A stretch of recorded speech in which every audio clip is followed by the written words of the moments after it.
let's face it, we're in the construction business. The days are long. You're not going to make people feel better about that with pizza parties on Thursday afternoon. You've got to give them something more meaningful. You've got to give them belief. We were the underdog. We're the smallest lumber company in New England, and we won.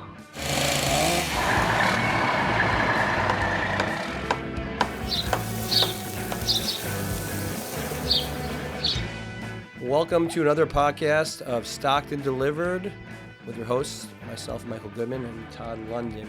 Today we have Chris Costello, the CEO and President of Timberline, based in Massachusetts. He's a great story because he went from 0 to 6 yards in a matter of 17 years. Todd, I'm excited to hear about his M&A and all the things that he's done. What do you think? Yeah, look, I think that this is going to be a story of grit and resilience, and you're going to hear about going all in a number of times and being a very risky business and figuring it out along the way. I think his story is one of really kind of great success, and I think we'll hear from him about what that looks like and how that feels as someone actually in the business. So I think we're going to hear a really great story today. Yeah, we're in a world of a lot of acquisitions. All the big players are making moves. He is in that world, maybe a little bit smaller part of the world regionally, and it's just really cool to hear how he did it and what he did. So here we go, another episode of Stocked and Delivered.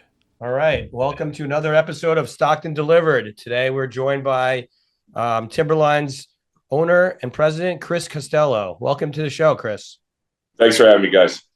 Just wanted to start off with, if you could just tell us a little bit about Timberline and a little about yourself.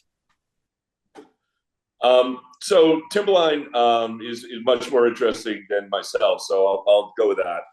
I bought the company back in 2008, and I'd like to tell you it was a stroke of great financial genius on my part, but that wouldn't be true. In 2008, if you guys maybe remember, it was pretty dark times. It was dark times in the construction business. It was dark times in the housing business, financial business.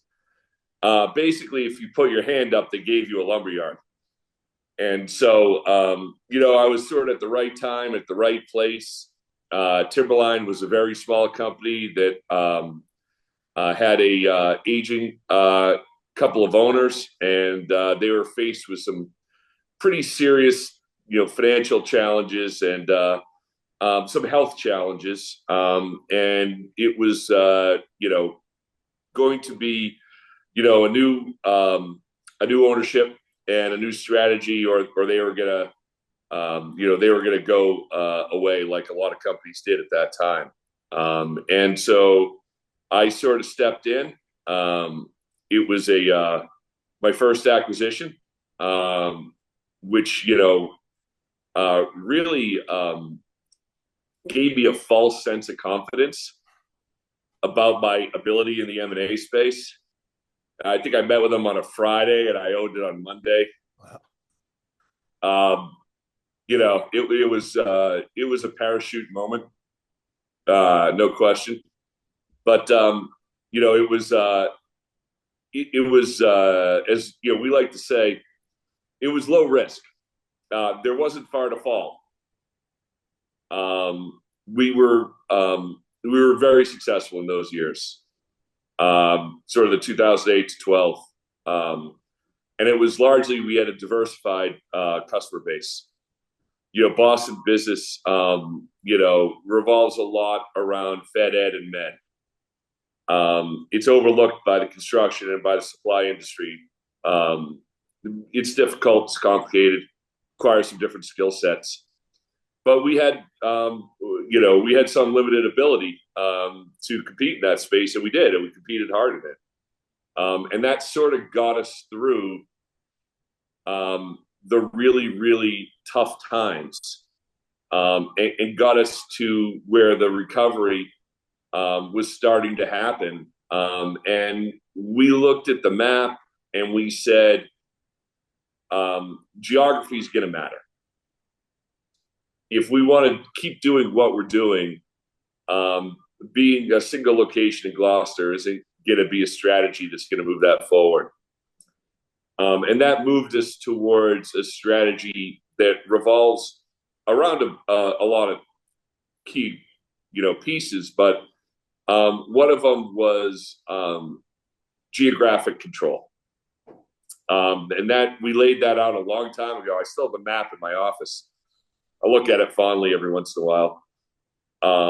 And, we spent a lot of time thinking about if, we wanted to be meaningful in this space, that, we would need to control it from certain points of geography. And we set out on that path. When you first got started and you made your first acquisition, was the longer term vision that you were going to build, or were you content with the first one and then you figured out along the way that this wasn't enough to kind of do what you wanted to do? At what point did you know Timberline was going to grow to more locations? It was intentional when I started. It was, it was, long ball, I guess. I'd been in an executive role in the business before Timberline, and I had some great people, that I had worked with, and I had sort of watched, the pre-2008 run-up Brian Rivenberg did in New York, and Rowley Building Supply. And I used a lot of what he did as sort of a roadmap. And it makes sense if you sort of step back and look at it from a distance, I guess. At the time, it's a long road. So at the time, you're saying, okay, we're going to do it one step at a time, one foot in front of the other. But the whole time, we're identifying targets. We're identifying, possible acquisitions. We're identifying markets we want to be in. The key, one of the key deciding factors in an acquisition or a new build or what we're doing is we want a market that we're in, but that we're not in effectively. And that's one of the guiding tenets of how we sort of decipher where we want to be. So before you bought Timberline, what you said you were in an executive role or running some companies. Can you tell us a little bit more about what you were doing what made you make that transition to say, hey, I want to do something on my own or do something different? Yeah, sure. I was a vice president at a building materials company. And it was a legacy company. They were on their fourth generation, I think, at that time. I was young and not I was frustrated with sort of the lack of ambition and the lack of growth, and sometimes I guess the stagnation that can come with multi-generational businesses. And that's not to say that all or most of them are. Some of them are incredibly well run and incredibly effective. And that's a credit to the people in those generations who have made that meaningful and passed it on. I just didn't happen to be in one of those scenarios, and it was it was frustrating. I was 35. It was sort of the place in your life where you say, if I don't do something now, I'm not going to do it. I had 3 young children, and I guess, one of the real catalysts for that was the financial crash, and that sort of took away a level of trepidation just by the pure nature of this is how bad it is. It can't possibly get that much worse. There's a reason, less than 5% of third generation companies make it. And part of it is some of the things you were sharing. I'm not sure if that company is still around or not, but it's very hard for companies to live for long periods of time for many reasons. And I can see how that could be a reason why that company may have floundered around. To add on, I mean, if you're frustrated with stagnation, you're going into 2008. You have to assume that the leadership is trying to hunker down versus thinking about growing. And here you got a guy who's saying, I can literally buy at the bottom of the market with as risk-free as possibly can to go and build my future. So that's pretty cool. Yeah, very cool. The comment you made earlier about targeting. So it seems like it's a geographic approach. We're in a market. We're just not terribly efficient in this market. We want to be a bigger stance. Outside of the geography, what else makes for a profile target for something that you're looking at? I would assume that there's many acquisitions that you choose not to do. What makes you pull the trigger?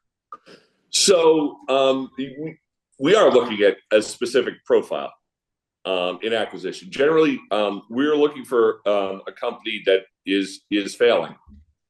We're looking for a company that is struggling either because of relevance, because they've aged out, ownership or leadership.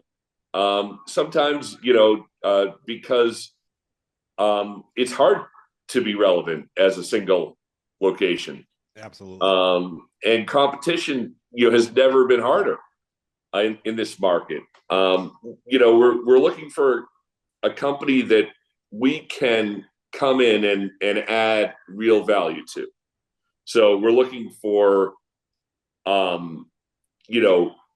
looking for infrastructure, and we're looking for sort of the skeleton that we can come in and bring our technology, bring our philosophy, bring our culture, bring our inventory systems, bring our management systems, and we can reignite it. And that's the value in the acquisition. That's a cool philosophy.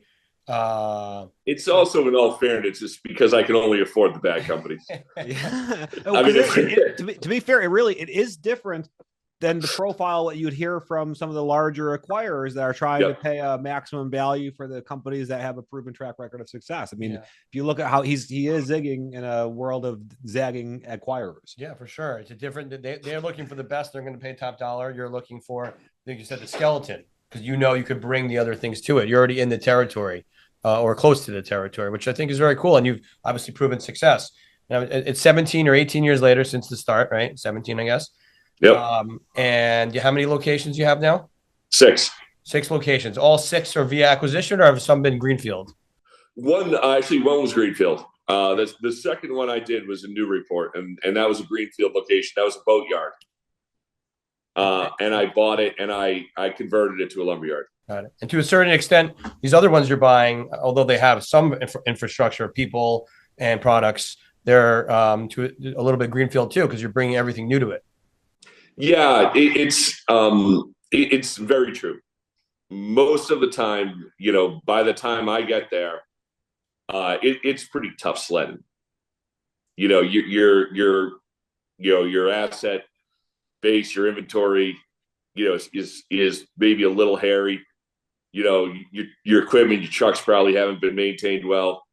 A lot of the times, people who are ambitious or forward thinking, have left. It's certainly a challenge every time you do it. I'd like to tell you that we've gotten better and better at it as we've done it. But it's unique to each time. It's why those bigger companies, if you hear them talk about buying and how they identify acquisition, they want the number one, they want the number two, they want a proven track record, they want a management team in place, they want all these things, because they don't have the ground assets, they don't have the local assets to go in and to turn those things around. That's just too much work. It's too much time. Strategically, can go either way. So, there's a marketplace for it, but you have to really be committed to the process.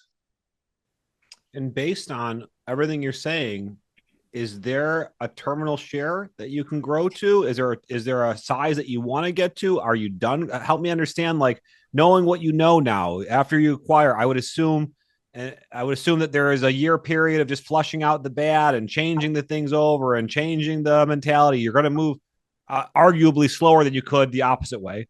What is the max? What does this look like when it's kind of in its full kind of growth? Yeah, so that is true. It's very well put. We buy a company that is struggling. It's about a year for us to sort of complete the transition process for inventory, personnel, equipment, systems, all of those things to where I would be comfortable saying is running it effectively as a branch, and it's about another year to recover from cash flow.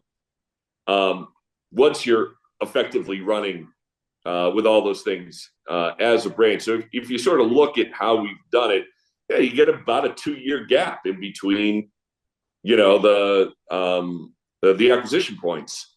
So, the one caveat that I would put out there that we had a gap was COVID. And that was kind of just everybody's trying to keep their pants on, for 4 years while we sorted through the good, the bad, and the ugly. And so that was maybe a little longer gap in our sort of strategy.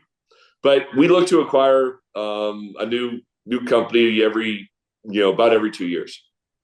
Very cool. I was just going to make a comment about your map, and I think that's so very cool that you made the map and you're able to look at the map. And it says something about when you have a vision, right? When you put the vision on paper, rather than just like kind of go and be reactive to things that come your way, you seem to make it happen. So I'd love to learn more about that map. How big is that map? Where's the map at? So all right, if you want, all right, the inside baseball, how this all happened. So 2 things: distribution businesses and weather systems run the same routes as major highways in New England, right? There's snow outside of 495. There's no snow inside of 495. Got it. Right? You running a distribution business in New England, you can be incredibly effective as long as you don't cross over I-90. All right. Yep. If you look at the landscape, there really aren't any companies other than myself and BFS that play on both sides of the Mass Pike. It's ineffective to cross it, like the Mason-Dixon line of Massachusetts. So, understanding sort of that paradigm, we've structured a geographic portfolio that allows us to be incredibly effective in serving business inside of 495. We like that socioeconomic market. We do well in difficult logistical scenarios. We like things that are complicated, that are tough to do. A lot of companies won't want to be involved in downtown Boston, in multifamily, in commercial, in all the things that are difficult about servicing that business. It's a lot more complicated than pulling up to a foundation in a subdivision and unloading with a Moffett and leaving. So strategically, we like that. We service that business really well. We work really hard at it.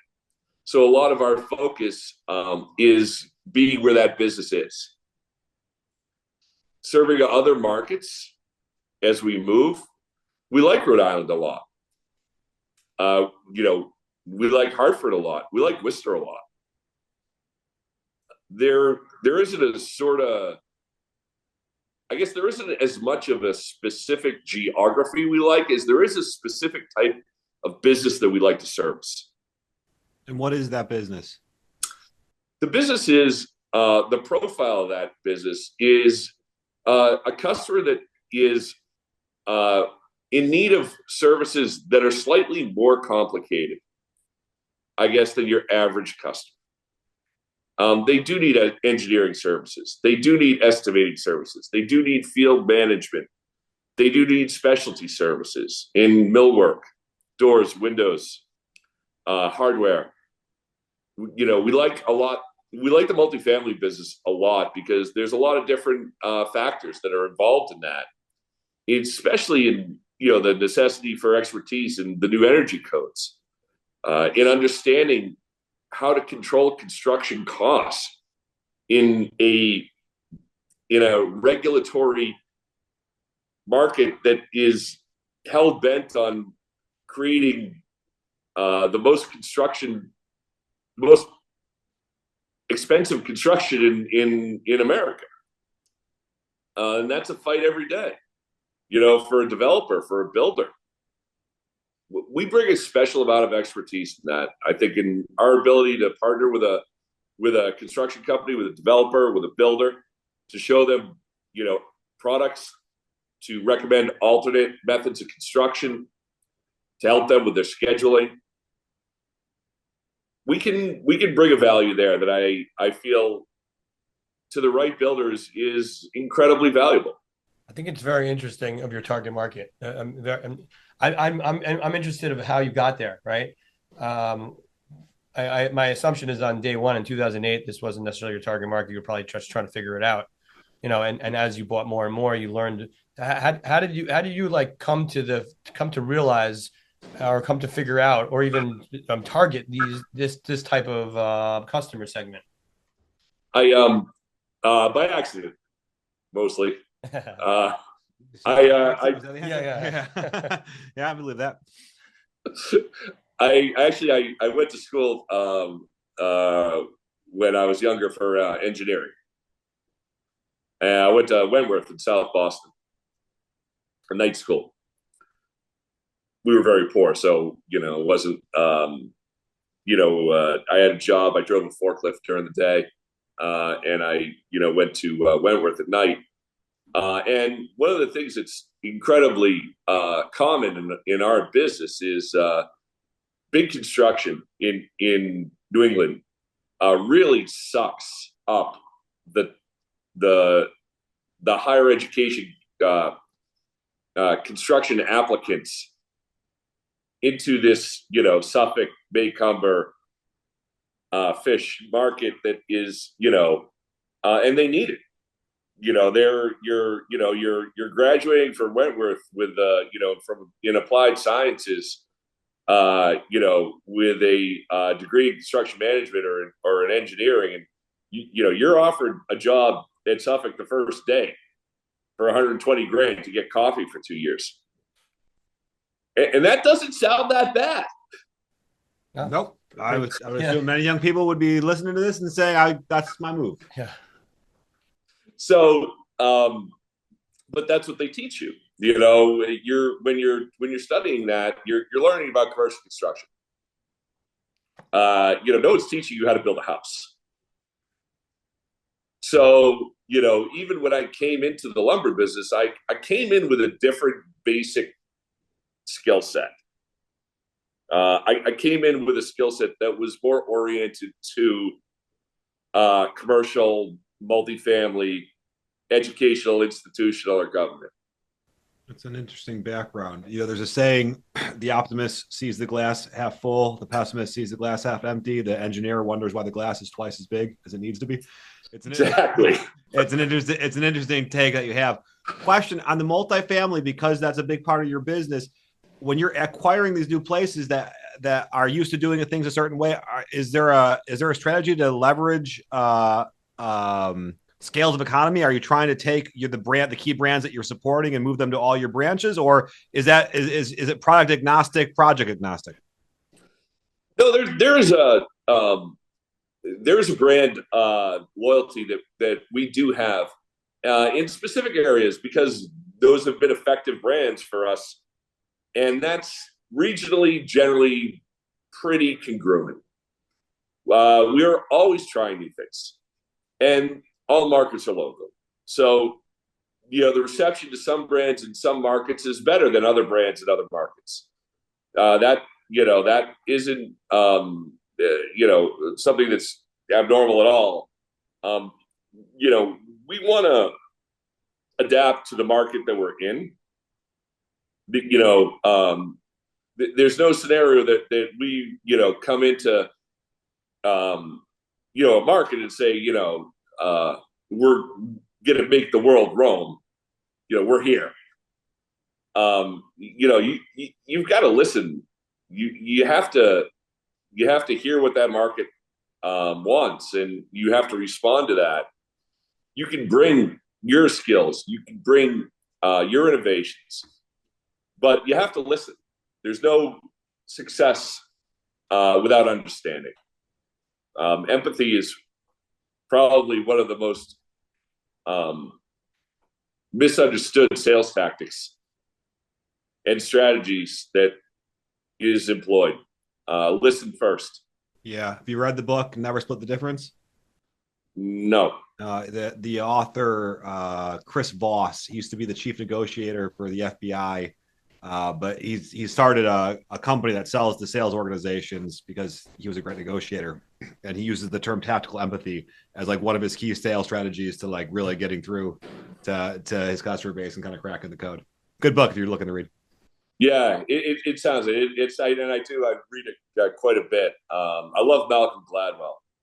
I've read all of Malcolm's books. One of my favorites. Big fan as well. Does he have a new one? I saw it in the airport. It wouldn't shock me if he did, but I mean, David versus Goliath, Blink, Outliers, Tipping Point, they're all fantastic. Yeah, the Outliers I love mostly because of the proliferation of the theory of 10,000 hours. Yeah. Which I mean, you ask almost anyone, and they will tell you it's universally true. No matter what, professional hockey player, you want to be a lumber executive. It takes 10,000 hours to be a legitimate expert at any field. And I think that the undercurrent that gets a little lost in that too is that, the convergence of circumstance. Everything happens for a reason, just not necessarily the reason you think it does. Yeah. So, question now. One of the things that we've struggled with is we've acquired a couple of companies as well.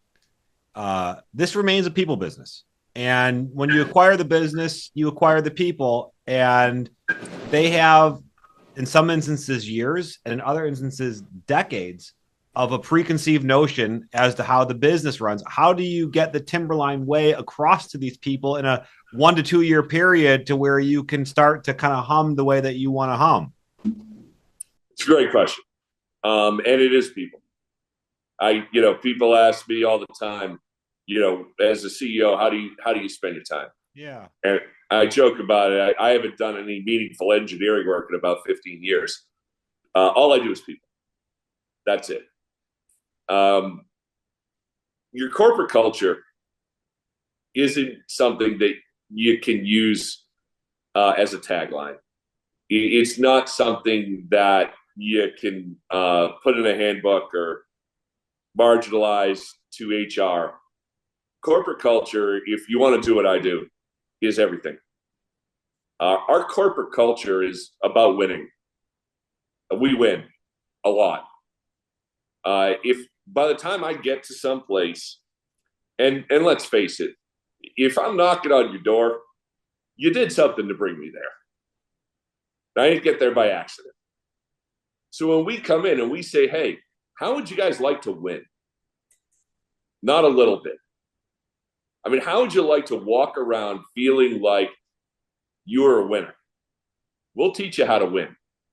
You do what we do. We'll show you how. But at the end of the day, winning feels good. And, you know, is this highly capitalistic? Absolutely. I'm not in a feel good, you know, cream cheese and bagels, you know, kind of, you know, kind of culture. I mean, let's face it, we're in the construction business. You know, the days are long. The weather's cold when it's not wet or when it's not 100 degrees. It's a hard job.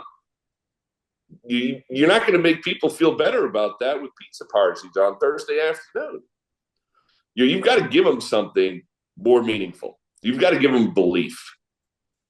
You know, we do a lot of marketing ourselves. And it's, you know, it's got a little edge to it. You know, we have a little chip on our shoulder. And you get that for us by being the underdog. We were the underdog. We're the smallest lumber company in New England. And we won. And if you can capture that and you can help bring that, people will believe in it. Because people want to believe. Can you tell me a little bit more about things that you do to help instill this belief or coach to the belief?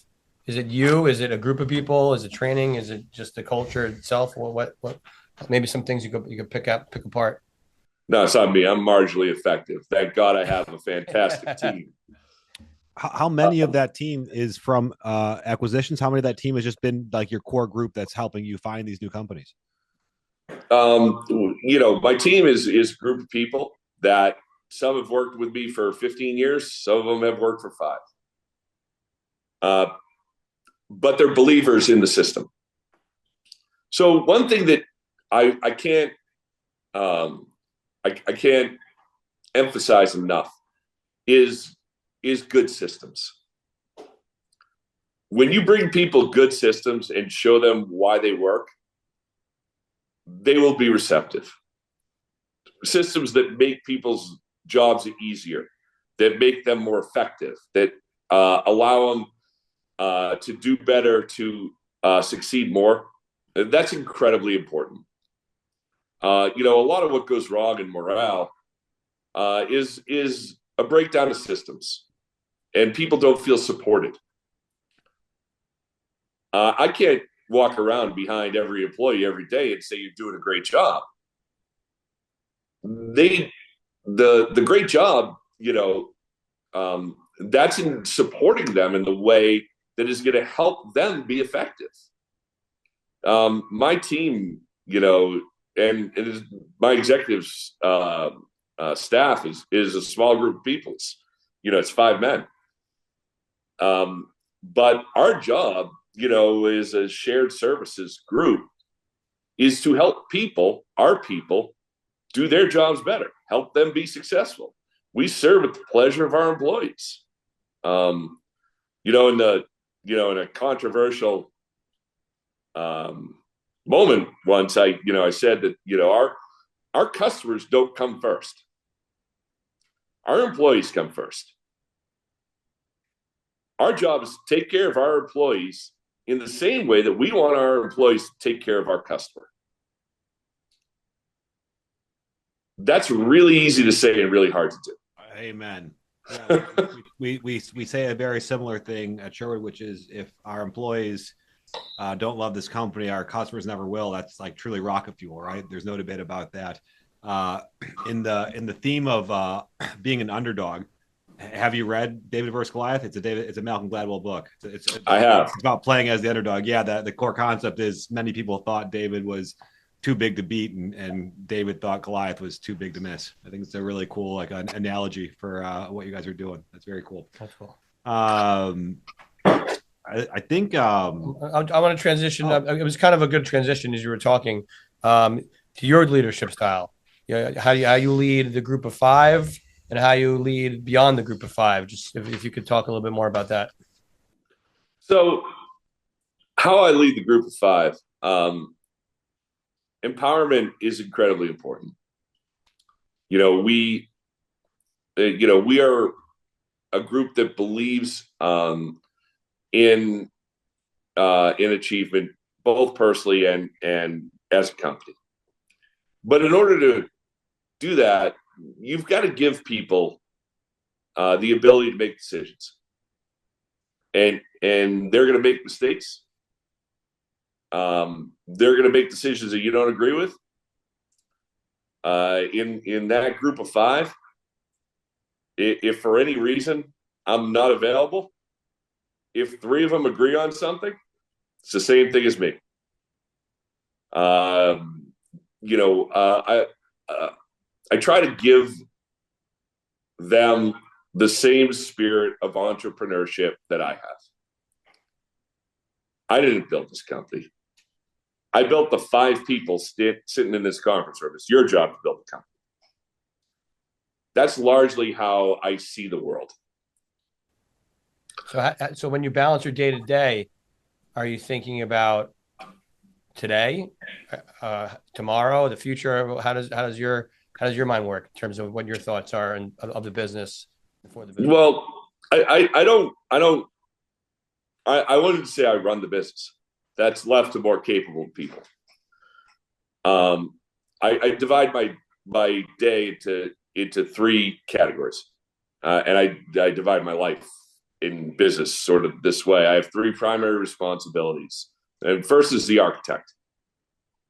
I would define what I do as the architecture of the company on a very large scale, on a macroeconomic sense. How do I see the company looking in 5 years? And are we moving towards that? Number two is recruiting. I play a big role in recruitment. I don't think that recruiting is synonymous with hiring. Those are two very different things. Key recruiting in what I do in the acquisition part of the business is absolutely critical. And recruiting is just like acquisition. It's long ball. You can spend a year on a high value recruit. It's, generally a convergence of circumstance that brings them to the table in the final meeting. But also, too, you have to be the first person that they call when they're ready. There's groundwork that, you want to have laid to make sure that when that person's ready to make a move, that you're their first option. So strategically, I look at recruiting and I look at acquisition very similar. I spend a good deal of time on both. And the third function that is important for me and my sales reps is, I spend a lot of time meeting with customers at a high level. The edge I give my sales reps is, every customer. I mean, I got to be. I probably go out to dinner 3 or 4 times a week, sometimes twice in a night. And I make sure that their customer gets that FaceTime with me. That gives them a sense of confidence that, hey, this is why I do business with Timberline. If anything ever went wrong, the owner slid his card across the table to me when we were at Strega, and I can call him. Now, I can tell you that happens incredibly rarely. But it's a confidence that owner has to say, this is why I do business with Timberline. It's an edge, and it's important. Is it? Does it take a lot of time? Yeah. It's not something that it's not something that ever goes away. Under the guise of those three, being the architect, being the recruiter, and having the relationship with your customers, what keeps you up? What keeps me up? Yeah. Most of the time, money. Yeah. It just cash flow or money to acquire or what? When you're in a growth mode, money is always going to be hard. And, that's sort of the story no one tells you. You're never going to have enough money. Every time that you get a little bit, you get a little cushion, you buy something new. Yep. Every time your sales go up, your inventory goes up, your AR goes up. Those are loans that you'll never get back until you sell the business. We have a lot of things going for us. Generational wealth, however, was not one of them. I made a decision a while ago that I didn't want to go the private equity road. And so therefore, we fund the company based on traditional banking and profits. And that's always difficult. I didn't interrupt you. Continue, please. There's always, there's always needs. Do you find that the manufacturing community or the distribution community understands that as a core of your problems? Is that something that you find them trying to find solutions to help you fund this business in terms of terms or discount or rebate? Are they speaking your language when you're trying to grow this business, or is that a frustration? No, I think it's an incredible frustration. And I will say that the companies that have understood it, we've had incredibly successful partnerships with. And there are companies that have understood it. We've had a great partnership with Sherwin for a long time. No doubt. Yeah. And I'm just thinking years. When I speak to Andy, I remember the beginning of this, of what it was and what it's become. And so there's no debate about that. I know from my perspective, I spend a great deal of time in manufacturing, and then I've now spent a great deal of time in distribution. And I find by and large, the two entities that do the most amount of business together vastly misunderstand one another's problems or simply don't care. I'm not sure which one it is, but when you say those things and you just wonder, like, these companies are saying, how do you do more? How do you do more? And the answer really is right there. It's just a matter of willingness or misunderstanding. I'm not sure which one it is. But having the ability, willingness to communicate, to talk, and to learn.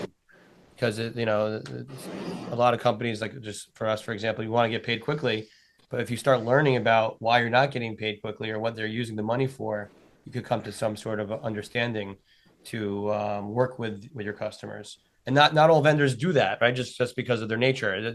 Very few. They're not all built the same way. Maybe they have private equity behind them, and they just don't have the ability to do some flexible things like all companies. But the ones that can, it makes it a good match. It's in this spot. That's a very astute understanding. It's much rarer than it is the norm to even be able to have the conversation. Yeah.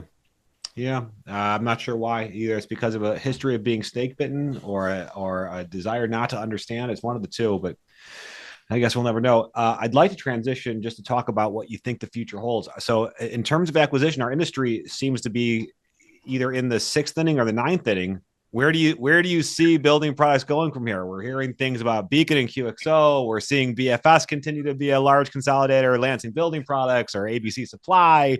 Where is this going? USLBM. Yeah, another good example. So acquisition is still a great value right now. And so I guess I can extrapolate that a little bit if you want to make it make sense. But the value of acquisition right now is incredibly high. It's why we've seen not a beat stop in the last 2 years. And it works a little conversely maybe to why you think. When you take a company that is going to be valued based on an EBITDA in an M&A transaction, and, if you're private equity, like, you're going to value that company. It's a number one, number two. You're going to get a 6 to 8 EBITDA on that company. But here's the caveat. When Random Lengths is trading at $450 a thousand, you have an artificially deflated EBITDA valuation of that company. So when you look at where the market is today, acquisition's extremely attractive. You get a little bump in the market helping you out, right? And you've created value in that company without doing anything. Mm-hmm. You look at 2-3 years down the line, if you get significant bump in the market, you get lumber up to $700-800 a thousand, right? All of a sudden, you've basically halved your payback period on an evident transaction that you bought when the company was selling wood at $450 a thousand.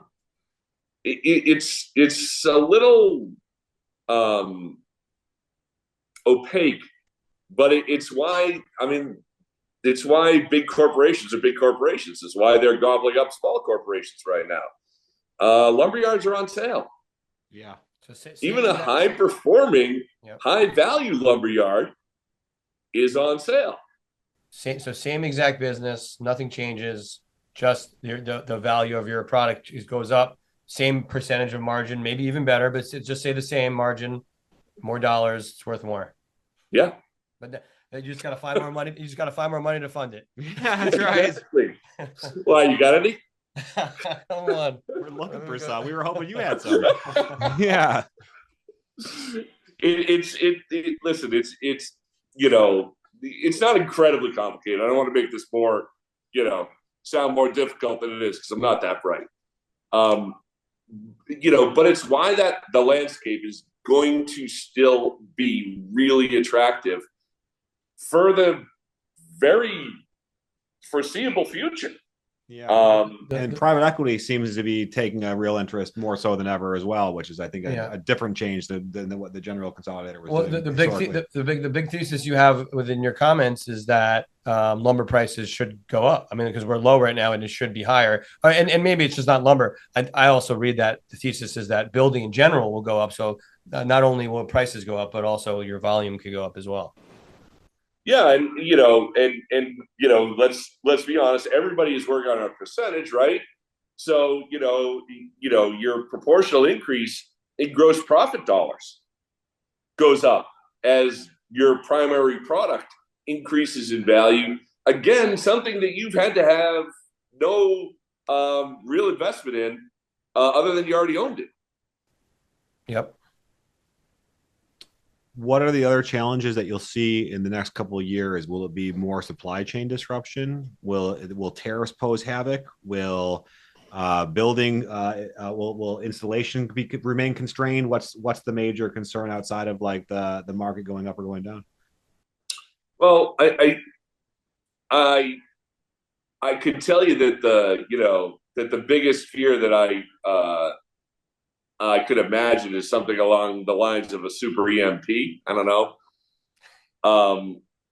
We're entering a time that is politically challenged worldwide, and a lot of people refer to this as the advent of the second Cold War. There are a lot of geopolitical scenarios in the world right now that are scary, that make our country volatile, that make us a target. Sure. Is that going to be a concern forever? I'm sure it is. We've taken some positions politically recently that I think are going to create challenges. The deportation, labor is going to be a factor in this economy moving forward in a way that I think is going to force the business to change. We've moved into the assembly phase of construction. We don't hire carpenters anymore. We hire assemblers. And assembly, it can be done in a factory. Mm-hmm. The lack of labor, I think, is going to drive the industry towards solutions that are going to be more mass produced. Do I think that's a good thing for the industry? Not necessarily. How about for the consumer? Yeah, the consumers, the ultimate referee. What the consumer will pay for ultimately determines what we do and how we do it. Housing, we've failed, and right alongside with the government, with NAHB, with everyone else, to make housing affordable in America. I mean, we have woefully failed in that assignment for a long time. And we've got to get back to that as a priority, as a country. We're building things for people matter. That is important. That is a priority. And will I expect that this will change anytime really soon? No, but it needs to. There's 140,000 houses in North Carolina, West Virginia. We have no idea how we're going to rebuild this country. That's in the greatest country in the world. That should be baffling to us. We need to participate in that solution. That's right. I want to transition to lessons. What advice would you give to other leaders who are looking to scale their business while maintaining strong leadership and positive culture? Similar to what you've been doing. What kind of advice would you give? Be authentic. And being authentic for us revolves a lot around being bold. We take risks. That's culture. We don't mind risk. We believe in it. It's a core foundation. We believe in risking on a new acquisition. We believe in risking on a person. One of the things that's really tough when you talk about how do you maintain that as you scale is when you scale, as you get bigger and bigger, your tendency is to de-risk, is to protect. That's the enemy of creativity. It's the enemy of innovation. One of the things that we ask ourselves, are we being bold enough? And that's really the lesson that I would encourage leadership to think about. Good. I mean, as they say, if you're risk adverse, you are reward driven. There's no debate about that.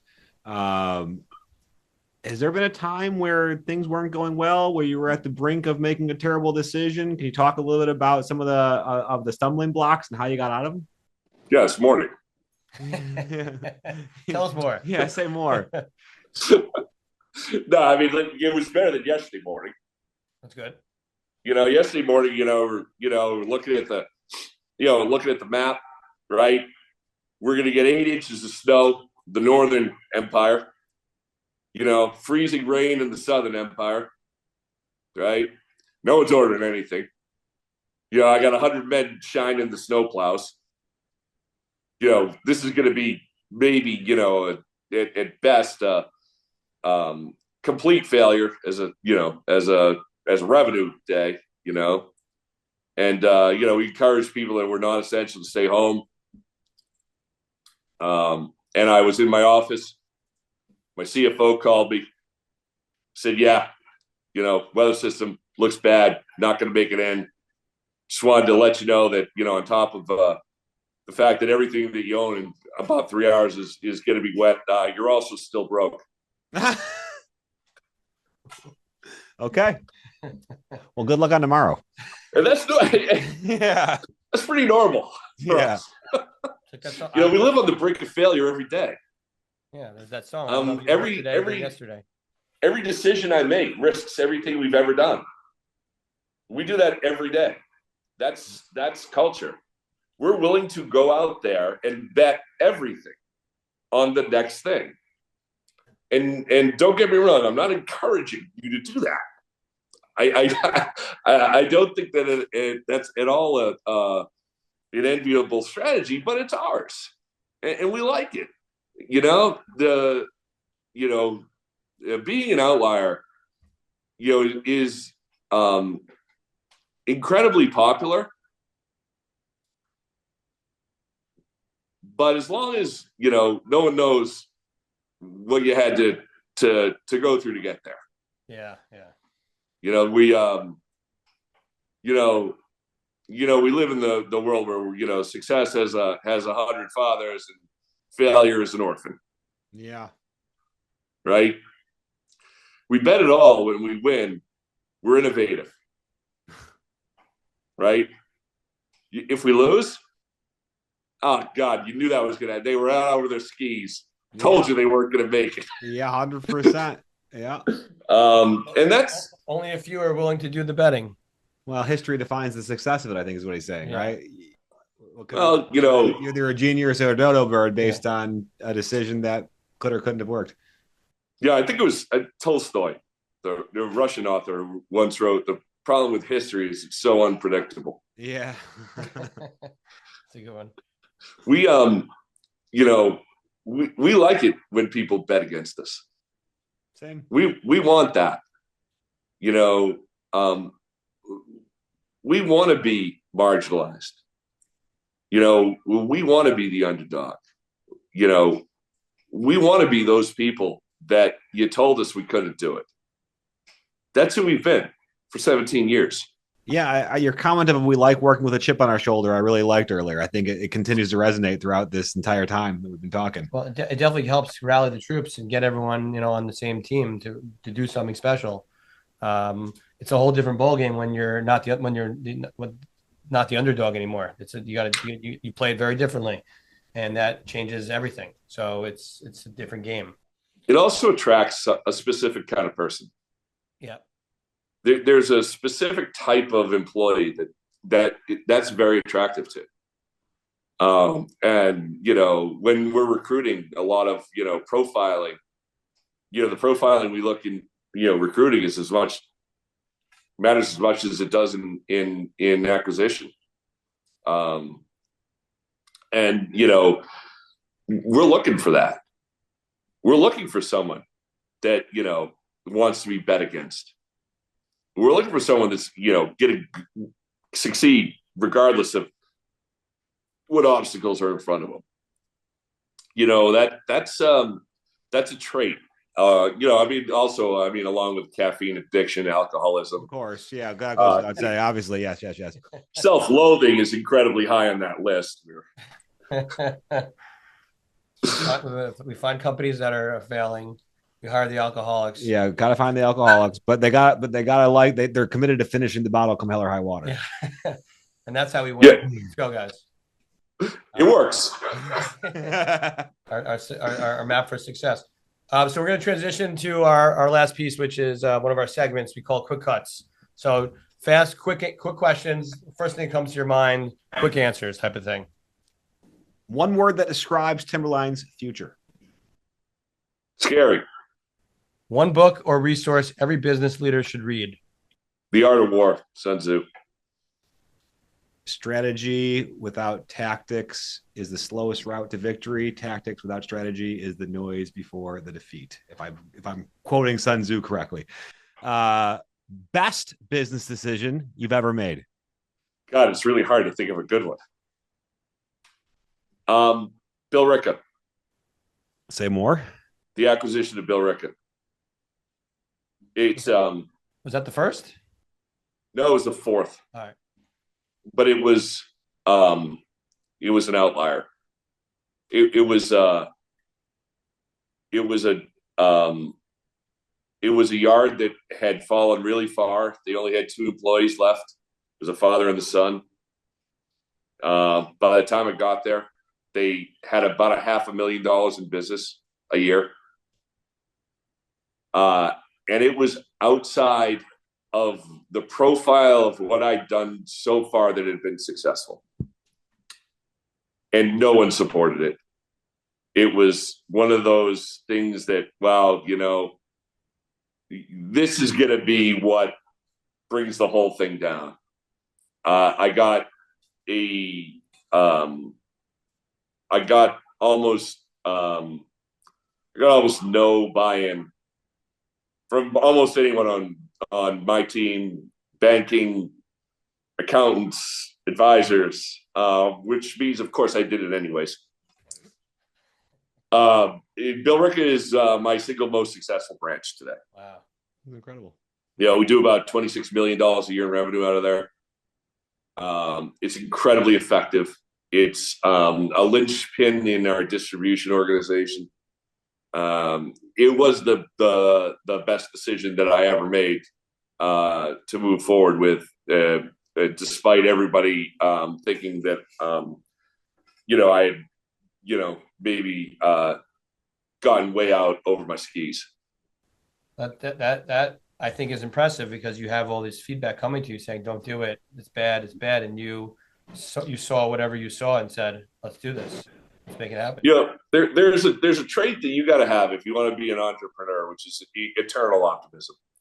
You have to have an unfaltering belief in what you do that has to transcend all of the feedback that you're going to get from every expert that you employ. Because your lawyers are going to tell you how it's too risky and you shouldn't do it. And your accountants are going to tell you can't afford it. And your staff is going to tell you they're already spread too thin. At the end of the day, you have to believe in what you're doing in a way that you're willing to ignore the advice of people you're paying for. That's really tough. Yep. All right, last question for you. Business consultants, good or bad? Good. I think perspective is good. The ability to step back and be able to see things from a different perspective, that's meaningful. And even, in our practices, we've employed business consultants to look at problems a different way. I know how I'm going to analyze a problem. That's not there's not any mystery in that. I do want somebody to look at a problem differently than I would.